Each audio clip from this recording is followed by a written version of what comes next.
Flashback.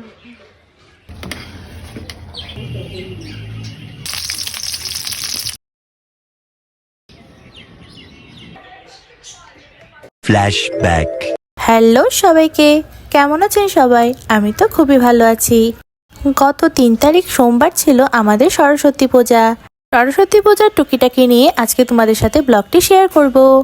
Saraswati পূজা এবার 2 দিনে পড়েছিল, 2 তারিখ আর 3 তারিখ। অনেকেই 2 তারিখে পূজা করেছে, আবার অনেকে 3 তারিখে। 3 তারিখে আমার মায়ের বাসায় পূজা করেছিল। সেদিন সকাল সকাল 9টার মধ্যে পূজা শেষ হয়ে গিয়েছিল। এটা ছিল তাদের বাসার প্রতিমাটা। এখানে সুন্দর করে পরানো কাগজ দিয়ে সুন্দর ডেকোরেশন করেছে। সরস্বতী প্রতিমাটা দেখতে যেমন সুন্দর হয়েছিল, তেমন ডেকোরেশনটাও অনেক সুন্দর হয়েছিল। সেদিন আমার মায়ের বাসায় আমার হাজবেন্ড আর আমার নিমন্ত্রণ ছিল দুপুরবেলা খিচুড়ি খাওয়ার জন্য।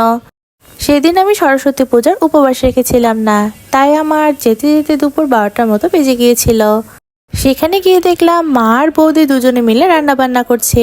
এখানে সেদিন রান্না করছিল খিচুড়ি।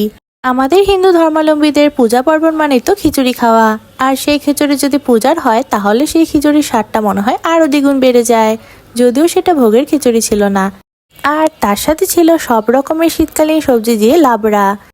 আমরা এই সবজি দিয়ে নিরামিষ রান্না করাকে লাবড়া বলে থাকি। অনেকে আবার এটা সবজি বলে, অনেকে বলে নিরামিষ। এখানে মা ফুলকপির বড়াও ভাজি করছিল। ফুলকপির বড়া তো শীতের দিনে খেতে বেশ ভালোই লাগে। যদিও শীতটা কমে গিয়েছে, তবে খিচুড়ির সাথে কিন্তু ফুলকপির বড়া খেতে বেশ মজার লাগে।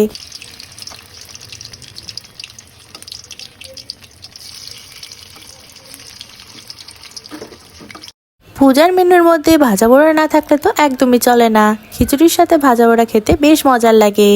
তো এরপরে আমি আর পর্ণ একটু বসেছিলাম। পর্ণ এখানে গান শুনছিল, আমিও তার সাথে একটু বসেছিলাম। সেদিন বেশি একটা ভিডিও ক্লিপ নেওয়া হয়নি আমার, টুকিটাকি কয়েকটা জিনিসের ভিডিও ক্লিপ নিয়েছিলাম। ভাবলাম এইগুলোই তোমাদের সাথে শেয়ার করা যাক।